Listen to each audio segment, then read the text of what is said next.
Salut à toutes et à tous, c'est Jacques Aristide avec vous de VOA Afrique, présentateur de Washington Forum. Comme vous, je suis branché sur Box Télévision. Merci pour votre fidélité.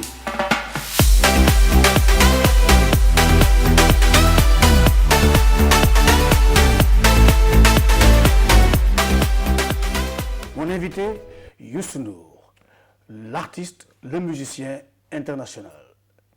Pas besoin d'introduction. Youssou N'Dour, bonsoir. Bonsoir Khalid. Alors Youssou N'Dour, nous allons commencer par l'enfance de Youssou N'Dour. Vous êtes né à la Médina, vous avez grandi comme tous les enfants de la Médina, n'est-ce pas, en sortant de temps en temps dans la rue, en prenant l'expérience de la vie dans la rue. Comment s'est passée cette enfance? Bien, formidable. D'abord, dans la Médina, il y a des éléments que vous trouvez, c'est-à-dire la vie en communauté, le football dans la rue. Et donc, mon enfance était très intéressante entre là où vivait mon père, qui était la Médina, mais vers la Corniche, et là où vivait ma grand-mère, mon grand-père, qui était la Médina inside, c'est-à-dire dans le cœur de la Médina, rue 31, angle 22. Très bien. Donc, je voyageais entre les deux. Bon, chaque fois que je sentais que ici, à la Médina Corniche, il n'y avait pas ce que tu voulais, voilà. J'allais là-bas. Donc c'était formidable. Bon, j'ai joué au football comme tout le monde, comme tous les jeunes de la Médina. J'ai fait des nuits blanches, on a fait des cassacs, on a fait énormément de choses comme les jeunes de la Médina. Alors, mais il y avait quand même l'école aussi. Alors, ouais. Vous alliez dans quelle école à l'époque? Donc, j'ai commencé parce qu'il y a mon oncle qui est instituteur, tonton Ali, et donc, dès que j'ai commencé l'école, il m'a pris, il m'a amené à l'école de la gendarmerie de Médina. Ah, d'accord. Donc, j'allais à la gendarmerie de Médina, donc au niveau scolaire, c'est là où j'ai commencé, quoi. Alors, est-ce que d'abord à l'école, à l'époque, tout petit Youssou N'Dour à l'école, est-ce que vous sentiez encore déjà l'appel de la musique, du micro, du chant? Est-ce que en classe, les cours de chant ne vous disaient pas quelque chose d'autre? Si, ça m'intéressait beaucoup parce qu'à l'époque, bon, contrairement à maintenant, je pense qu'on faisait beaucoup de chants dans les écoles. Les élèves chantaient, il y avait des mélodies et donc chaque fois que ça arrivait, ça m'intéressait beaucoup.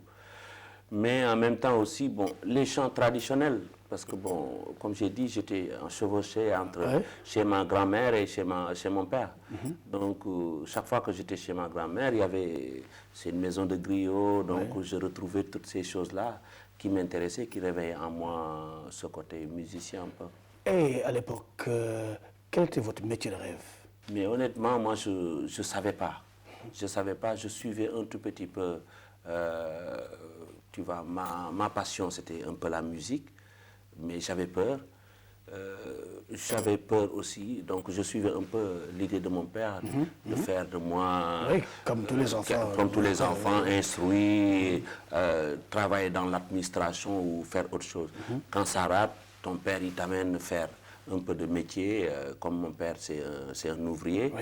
Donc, il m'a amené faire un peu de mécanique, des choses comme ça. Donc, il essayait un peu tâter parce que c'est l'école, si ça ne marche pas, c'est le métier. Donc mon père refusait que tu restes à la maison comme ça. Et moi, dans ma tête, c'est la musique qui tournait. Mais comme la musique n'était pas un métier aussi, n'était pas quelque chose, en tout cas, que j'osais discuter avec mon père. Donc c'était là, quoi. Alors, les nuits blanches, c'était les moments propices pour apprendre à fumer, un peu, entre garçons. Comment s'est passée l'amitié, les amitiés avec les copains de l'époque? Est-ce que c'était les bagarres, un peu, très souvent? Ce qu'on appelle les invitations à la bagarre, comment ça se passait? Est-ce que vous étiez bagarreux quand vous étiez petit? Ben bon, personnellement, non. Mais bon, j'étais dans un groupe où il y avait beaucoup de personnalités. Donc, donc on était un groupe qui dépendait de beaucoup de rues. Et donc le soir, le week-end, on se trouvait, bon, c'est là où on fumait, on fait le thé, on va draguer dans un autre quartier, on revient. Donc c'était là, quoi. si on entend de la musique, ça c'était mon côté. Oui. Si on entend de la musique, à l'époque, quand il y avait le Baobab ou le Number One qui jouait et tout au stade, je forçais tout le monde à aller et donc on essayait de rentrer dans le stade sans voir le billet, des choses comme ça. Côté musique, c'était vraiment... moi, j'attirais les gens, quoi. Quand on faisait la nuit blanche, les nuits blanches jusqu'à 2 h du matin, quelque chose comme ça, le week-end, bon, on se promène, on passe vers le Miami, on écoute un peu deuxième piste, des choses comme ça. Deuxième piste, oui. Bon, des fois, on était coincés, on n'avait pas d'argent, on a fait comme tous les jeunes, hein, on venait dans une boutique, essayer de mélanger le gars un peu pour prendre un paquet, pour voler quelque chose. Donc on l'a fait, bon, à l'époque, un jour d'ailleurs, on l'a fait dans un quartier où mon père avait sa deuxième femme. Oui. Donc le soir, on vient, on prend du thé, du sucre, on fixe. Pareil, oui. Donc on prend quelqu'un dans le groupe. Et donc on réveille mon père le lendemain matin. Ah, c'était chaud. Hein? Ouh. Vous avez quitté l'école quand même assez tôt. Oui. Vous avez quitté l'école à quel niveau? Bon, j'ai fait jusqu'en CM2. CM2, voilà. Après, bon, je me suis arrangé quand même, c'est après CM2, parce qu'après j'étais allé à Joal. Hein. Oui. Mon oncle, qui m'a mis à l'école de gendarmerie, est allé à Joal. Et donc je l'ai rejoint là-bas. Et c'est là-bas où j'ai fait CM2. Oui.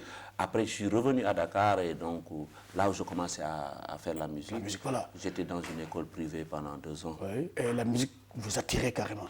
M'attirer jusqu'au point où j'étais obligé de venir mentir un peu mon père, pas mentir, parce que bon, je lui ai dit, ok, vous voulez pas que je fasse de la musique, mais moi, je veux faire une école.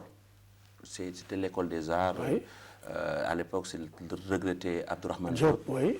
Et donc, je suis allé voir tonton Abdourahmane pour lui dire que bon, moi, je ne veux pas aller à l'école comme ça, je veux faire la musique. Mon père tient à ce que je fasse l'école.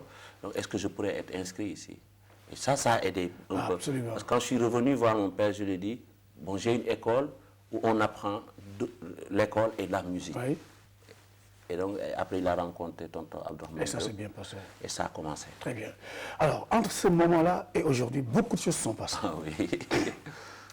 Aujourd'hui, vous parlez anglais couramment. Je suis témoin, je vous ai vu en même temps que Led Zeppelin et Bruce Springsteen. Alors, comment ça s'est passé cette aventure? Comment est-ce que vous êtes arrivé, sans passer par les canons classiques de l'éducation, comment est-ce que vous êtes arrivé à maîtriser aujourd'hui le français et l'anglais? Bon, je pense que d'abord, faire Les chemins une classiques. pratique, une pratique d'une langue, c'est très important. Je pense que bon, le français, effectivement, même si j'étais jusqu'en 6e, c'était pas une langue qu'on parlait à la maison ou vraiment. Donc je pense que c'est sur la route que j'ai perfectionné mon français. Et bon, je me suis mis aussi je me suis mis quoi. L'anglais a été toujours une langue que j'adore, par Bob Marley, par les Beatles. J'ai trouvé que c'était une langue qui sonne, quoi. Donc ça m'a toujours intéressé. Et Dieu a fait que j'ai eu beaucoup de copains anglais. Donc les Peter Gabriel, tous les gens, les Sting et tout. Dès que j'ai commencé, donc c'était mes potes. Et donc eux, ils essaient de me parler en français, moi j'essaie de parler en anglais. Et donc ça c'était un jeu qui était important pour moi. Et donc je me suis mis, parce qu'il y a l'anglais de la route. Bon, peut-être moi je parle l'anglais de la route, parce que bon, sur les tournées, sur les interviews et toutes les choses, il y a de l'anglais, une expression musicale et tout, et donc ça m'a beaucoup aidé. Mais bon, je veux dire, ce n'est pas difficile, Khalil. Je pense que ce qui est important, c'est d'avoir la volonté. Quand on se dit, bon, écoute, voilà, ça on peut l'apprendre, on se donne les moyens, et on se concentre, je pense qu'on peut y arriver. Bon, je pense que même sans prétendre que je suis quelqu'un qui parle super bien l'anglais, je comprends maintenant.